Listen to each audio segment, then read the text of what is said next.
Hi friends, அனைவருக்கும் வணக்கம். நாம் இன்றைக்கி ஒரு ஹெல்த்தியான பிரேக்ஃபாஸ்ட் ரெசிபி தாங்க பார்க்க போகிறோம்.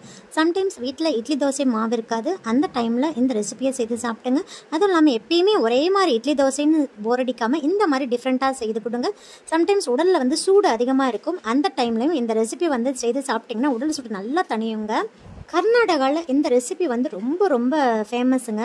இந்த ரெசிபி செய்து கொடுத்தீங்கன்னா கண்டிப்பாக திரும்ப திரும்ப செய்ய சொல்லி கேட்பாங்க. ஈஸியாகவும் செஞ்சிடலாம். அதுவும் இல்லாமல் இந்த ரெசிபிக்கு ஒரு பெஸ்ட்டு காம்பினேஷனாக சட்னியும் எப்படி செய்யலான்னு பார்க்கலாம். வாங்க வீடியோக்குள்ளே போகலாம். அதுக்கு முன்னாடி நம்ம சேனலை சப்ஸ்கிரைப் பண்ணாத நண்பர்கள் ப்ளீஸ் சப்ஸ்கிரைப் பண்ணுங்கள், சப்போர்ட் பண்ணுங்கள். வீடியோவை முழுமையாக பாருங்கள். அப்போ தான் இடையில சின்ன சின்ன டிப்ஸ்லாம் சொல்லியிருப்பேன். அந்த டிப்ஸ்லாம் ஃபாலோ பண்ணி செஞ்சால் தான் இந்த இட்லி நல்லா சாஃப்டாக வருங்க. வாங்க இப்போ வீடியோக்குள்ளே போகலாம். இன்ஸ்டன்ட் ஹெல்த்தி இட்லி செய்கிறதுக்கு பாருங்கள், இந்த மாதிரி ஒரு பவுல் எடுத்துக்கோங்க. அதில் நான் இன்றைக்கி மெசரிங் கப்பில் 1/2 கப் ஜவ்வரிசி எடுத்து விடுறேங்க. நான் இன்றைக்கி மாவு ஜவ்வரிசி தான் எடுத்திருக்கேன். ஜவ்வரிசியில் 2 வகையான ஜவ்வரிசி இருக்குது. மாவு ஜவ்வரிசி, நைலான் ஜவ்வரிசி இருக்குங்க. நீங்கள் எந்த ஜவ்வரிசி வேணாலும் பயன்படுத்திக்கலாம். ஆனால் 1/2 கப் எடுத்துக்கோங்க. இப்போ ஜவ்வரிசியை நல்லா 2 டைம் தண்ணி ஊற்றி வாஷ் பண்ணிடுங்க. வாஷ் பண்ணிவிட்டு ஜவ்வரிசியை கொஞ்சமாக தண்ணி ஊற்றி ஊற வச்சுடுங்க. அதிக அளவு தண்ணி ஊற்றாதீங்க. அதிக அளவு தண்ணி ஊற்றி ஊற வச்சிங்கன்னா ஜவ்வரிசி ஒரு மாதிரி சொதன்னு ஆயிரும். அதனால் கொஞ்சமாக தண்ணி ஊற்றிக்கோங்க. இப்போ வீடியோவில் பார்த்தாவே தெரியும், அந்த ஜவ்வரிசியும் தண்ணியும் ஒரே அளவில் இருக்கிற மாதிரி இருக்கும். இந்த அளவுக்கு தண்ணி ஊற்றி நம்ம ஊற வச்சா போதுங்க. இப்போ மூடி போட்டு க்ளோஸ் பண்ணிவிட்டு ஒரு 8 hours ஊற வச்சுருங்க. நான் நாளைக்கு இட்லி செய்கிறதுக்காக இன்றைக்கி நைட்டே ஊற வச்சிடுறேங்க. அப்போ தான் ரொம்ப பெஸ்ட்டாக இருக்கும். இப்போ இது ஊறட்டும். பாருங்கள், இப்போ நெக்ஸ்ட்டு ஒரு கடாய் எடுத்துக்கோங்க. இப்போ 2 டீஸ்பூன் ஆயில் சேர்த்துக்கோங்க.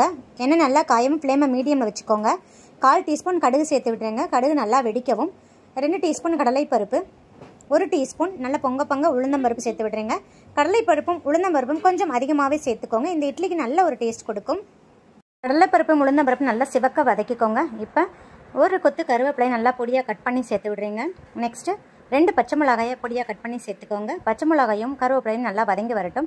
நெக்ஸ்ட்டு எந்த கப்பில் நீங்கள் ஜவ்வரிசி அளந்தீங்களோ அதே கப்பில் 1 கப் உப்புமா ரவை சேர்த்து விட்றீங்க. நல்லா சன்னமான ரவையாக இருக்கும் பார்த்தீங்களா, அந்த உப்புமா ரவை தான் சேர்த்து விடுறேன். நீங்கள் எடுக்கிற ரவை கொஞ்சம் பெருசாக இருந்தால் மிக்ஸியில் 2 பல்ஸ் விட்டு எடுத்துக்கோங்க, கரெக்டாக இருக்கும்.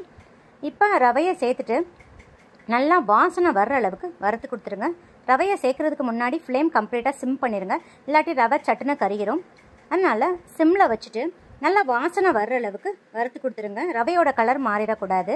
ஒரு 3லிருந்து 4 நிமிஷத்துக்கு வறுத்தாவே போதுங்க. நல்லா கமன வாசனை வந்துடும். அதுவும் இல்லாமல் நம்ம போட்ட உடனே அந்த எண்ணெயெல்லாம் ரவை நல்லா உறிஞ்சிக்கிட்டு கொஞ்சம் ஒரு மாதிரி கட்டியாக இருக்கிற மாதிரி இருக்கும். ரவையை வறுத்துட்டு இருக்கும் போதே நல்லா வாசனை வரும். நெக்ஸ்ட்டு கரண்டியில் எடுத்து உதுத்தோம்னா நல்லா இந்த மாதிரி பொலன்னு மணல் மாதிரி உதிருங்க. இந்த ஸ்டேஜ் வரவும் நம்ம ஸ்டவ் ஆஃப் பண்ணிடலாம். 3லிருந்து 4 நிமிஷம் போதுமானது.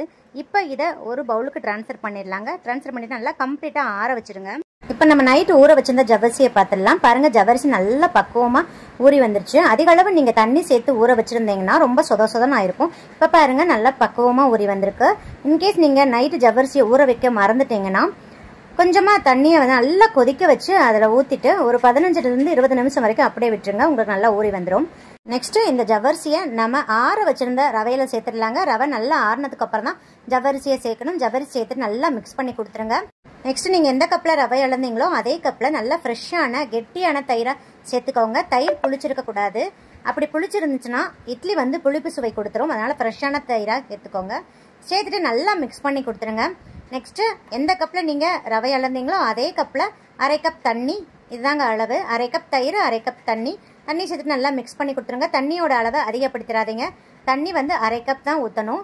இப்போ இந்த இட்லிக்கு தேவையான அளவு சால்ட் சேர்த்து நல்லா மிக்ஸ் பண்ணி கொடுத்துருங்க. இப்போ ஒரு 20 நிமிஷம் அப்படியே ஊற வச்சுடுங்க. அப்போ தான் ரவை நம்ம சேர்த்த தண்ணி தயிரை எல்லாம் இழுத்துட்டு இட்லி நல்லா சாஃப்டாக கிடைக்குங்க. ஸோ 20 நிமிஷம் அப்படியே ஊறட்டும். இப்போ ரவை ஊறட்டும். அதுக்கு இடையில நம்ம ஒரு சட்னி பாத்திரலாங்க. கடாய் வச்சுக்கோங்க. 2 டீஸ்பூன் ஆயில் சேர்த்துக்கோங்க. எண்ணெய் நல்லா காயும், ஃப்ளேமை மீடியமில் வச்சுக்கோங்க. 1 டீஸ்பூன் கடலைப்பருப்பு, 1 டீஸ்பூன் உளுந்தம்பருப்பு சேர்த்துருங்க. கடலைப்பருப்பும் உளுந்தம்பருப்பும் நல்லா சிவந்து வரட்டும். பாருங்கள், உளுந்தம்பருப்பும் கடலைப்பருப்பும் நல்லா அந்த அளவுக்கு சிவந்து வந்துடணும். இப்போ 5லிருந்து 6 சின்ன வெங்காயம் சேர்த்து விடுறேங்க. இது கூடயே 4 சிறிய பல் பூண்டு சேர்த்து விடுறேன். பெரிய பல்ல இருந்தால் 2 சேர்த்துக்கோங்க. இப்போ வெங்காயமும் பூண்டும் நல்லா சிவந்து வர அளவுக்கு வதக்கி கொடுத்துருங்க. இப்போ நெக்ஸ்ட்டு 3 பச்சை மிளகாய் சேர்த்து விடுறேங்க. இது கூடயே நான் ஒரு வரமிளகாயும் கிள்ளி சேர்த்துக்கிறேன். உங்கள் காரத்துக்கு தகுந்த மாதிரி பச்சை மிளகாயும் வரமிளகாயும் சேர்த்துக்கோங்க. சேர்த்துட்டு ஒரு வதக்கிடுங்க. இப்போ 2 மீடியம் சைஸ் பழுத்த தக்காளியை நல்லா கட் பண்ணிவிட்டு சேர்த்துடுறேங்க.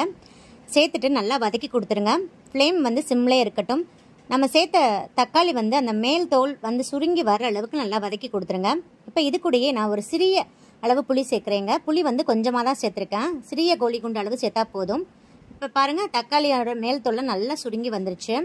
இப்போ நான் 2 கைப்பிடி அளவு நல்லா ஃப்ரெஷ்ஷான கொத்தமல்லி தழை எடுத்து நல்லா வாஷ் பண்ணிவிட்டு கட் பண்ணி சேர்த்துருக்கேங்க.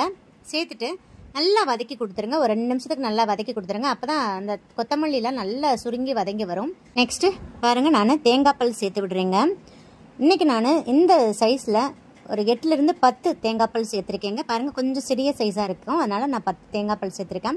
நீங்கள் தேங்காய் துருவலாக சேர்த்திங்கன்னா 2 டேபிள் ஸ்பூன் சேர்த்துக்கோங்க. ரொம்ப அதிக அளவு தேங்காய் சேர்க்க வேணாம். தேங்காய் சேர்த்துட்டு ஒரு வதக்கிட்டு அப்படியே ஸ்டவ் ஆஃப் பண்ணிடுங்க. இதை ஒரு பிளேட்டுக்கு ட்ரான்ஸ்ஃபர் பண்ணிவிட்டு நல்லா ஆற வச்சுருங்க. இது நல்லா ஆறவும் மிக்ஸி ஜாரில் சேர்த்துருங்க. கொஞ்சமாக சால்ட்டு சேர்த்துக்கோங்க. சால்ட்டு சேர்த்துட்டு கொஞ்சமாக தண்ணி ஊற்றி சட்னி பதத்துக்கு அரைச்சிக்கோங்க. இப்போ பாருங்கள் நான் பவுலுக்கு ட்ரான்ஸ்ஃபர் பண்ணிட்டேன். ட்ரான்ஸ்ஃபர் பண்ணிவிட்டு இப்போ இதுக்கு தாளிப்பு கொடுத்துடலாங்க. நான் இன்றைக்கி தேங்காய் எண்ணெயில் தாங்க தாளிச்சிருக்கேன். தேங்காய் எண்ணெயில் தாளிச்சிங்கன்னா அந்த சட்னி ரொம்ப ரொம்ப டேஸ்ட்டாக இருக்கும். கொஞ்சமாக கடுகு, உளுந்தம்பருப்பு, கொஞ்சமாக சீரகம் சேர்த்துக்கோங்க. ஒரு கொத்து கருவேப்பிலை, ஒரு வரமிளகாய் கிள்ளி சேர்த்துக்கோங்க. கொஞ்சமாக பெருங்காயத்தூள் சேர்த்து தாளித்து நான் அதில் கொட்டிட்டேங்க. அவ்வளோதான் நம்மளோட மணக்க கொத்தமல்லி சட்னி செம்மையாக ரெடி ஆயிடுச்சு. நெக்ஸ்ட் ரவை பத்திரலாம் 20 நிமிஷம் ஆயிடுச்சு. பாருங்கள் ரவை நல்லா ஊறிடுச்சு.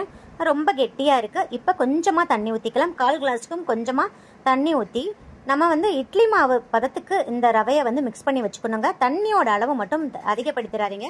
தண்ணியோட அளவு அதிகமாகிடுச்சுன்னா இட்லி நல்லா வராது. அதனால் கொஞ்சமாக தண்ணி ஊற்றி 1/4 கப் தண்ணி எடுத்துக்கோங்க. கொஞ்சமாக தண்ணி ஊற்றி பாருங்கள் இட்லி மாவு கன்சிஸ்டன்சிக்கு மிக்ஸ் பண்ணிக்கோங்க. இப்போ இது கூடயே ஒரு கேரட்டை நல்ல தோல்லாம் சீவிட்டு துருவி சேர்த்துருக்கேங்க.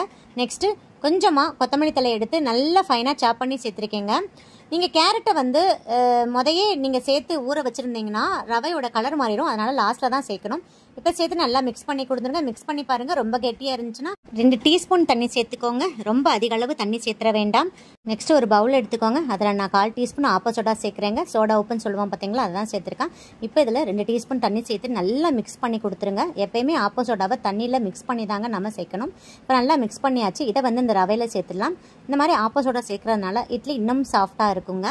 இப்போ சேர்த்துட்டு நல்லா ரவையை மிக்ஸ் பண்ணி கொடுத்துருங்க. மிக்ஸ் பண்ணிவிட்டு இப்போ இட்லி ஊற்றிடலாம். அதுக்கு முன்னாடி இட்லி பாத்திரத்தில் தண்ணி நல்லா கொதிக்க வச்சுக்கோங்க. இப்போ இட்லி தட்டில் நல்லா ஆயிலில் ஸ்ப்ரெட் பண்ணிக்கோங்க. இப்போ இட்லி ஊற்றிடலாங்க. இப்போ பாருங்கள் இட்லி பாத்திரத்தில் தண்ணி இந்த அளவுக்கு நல்லா கொதிச்சிருச்சு. கொதிச்சதுக்கப்புறம் தான் இட்லி தட்டை உள்ளே வைக்கணும். உள்ளே வச்சுட்டு க்ளோஸ் பண்ணிடுங்க. மீடியம் ஃப்ளேமில் வச்சு ஒரு 15 நிமிஷம் வெயிட் பண்ணுங்கள். 15 நிமிஷம் ஆயிடுச்சு. ஓப்பன் பண்ணிடலாம். இதே மாதிரி நைஃப் அல்லது ஸ்டிக் வச்சு குத்தி பாருங்கள். அந்த ஸ்டிக்கில் ஒட்டாமல் வரணும். இப்போ நம்ம எடுத்துடலாம். இப்போ உடனே ஸ்பூனை வச்சு எடுக்காதீங்க, இட்லி ரொம்ப ஒட்டிக்கும். அதனால் ஒரு 2 நிமிஷம் வெயிட் பண்ணுங்கள். இப்போ இந்த ஸ்பூனில் வந்து தண்ணியை டிப் பண்ணிக்கோங்க. ஈஸியாக எடுக்க வரும். தண்ணியை தொட்டுட்டு இப்போ நம்ம எடுத்தோம்னா அழகாக எடுக்க வரும்.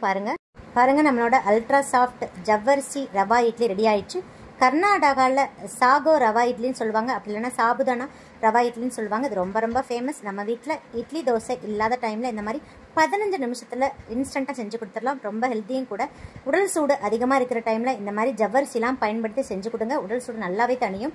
இது கூடயே நம்ம கொத்தமல்லி சட்னியும் செஞ்சுருக்கிறதுனால கொத்தமல்லி தழையும் உடல் சூடை தணிக்கிற சக்தி அதிகமாக இருக்குது. ஸோ இந்த 2 டிஷ்ஷையும் கண்டிப்பாக ட்ரை பண்ணி பாருங்கள். நான் ஒன்று புட்டு காமிக்கிறேன் எந்த அளவுக்கு நல்லா சாஃப்டாக இருக்குன்னு பாருங்கள். ஸோ நான் சொன்ன சின்ன டிப்ஸ் எல்லாம் ஃபாலோ பண்ணி செஞ்சிங்கன்னா உங்களுக்கும் இந்த இட்லி நல்லாவே சாஃப்டாக வருங்க. சாப்பிட்றதுக்கும் ரொம்ப ரொம்ப டேஸ்ட்டாக இருக்கும். ஸோ நாளைக்கே இந்த டிஷ்ஷை டின்னராவோ அல்லது பிரேக்ஃபாஸ்ட்டாவோ செஞ்சு அசத்துங்க. ஸோ இந்த வீடியோ உங்களுக்கு மிகவும் பயனுள்ளதாக இருக்கும்னு நினைக்கிறேன். இந்த வீடியோ பிடிச்சிருந்தா லைக், ஷேர், கமெண்ட் பண்ணுங்கள். மறக்காமல் சப்ஸ்கிரைப் பண்ணுங்கள். சுவை அறிந்திட சுவைத்து பாருங்கள். நன்றி, வணக்கம்.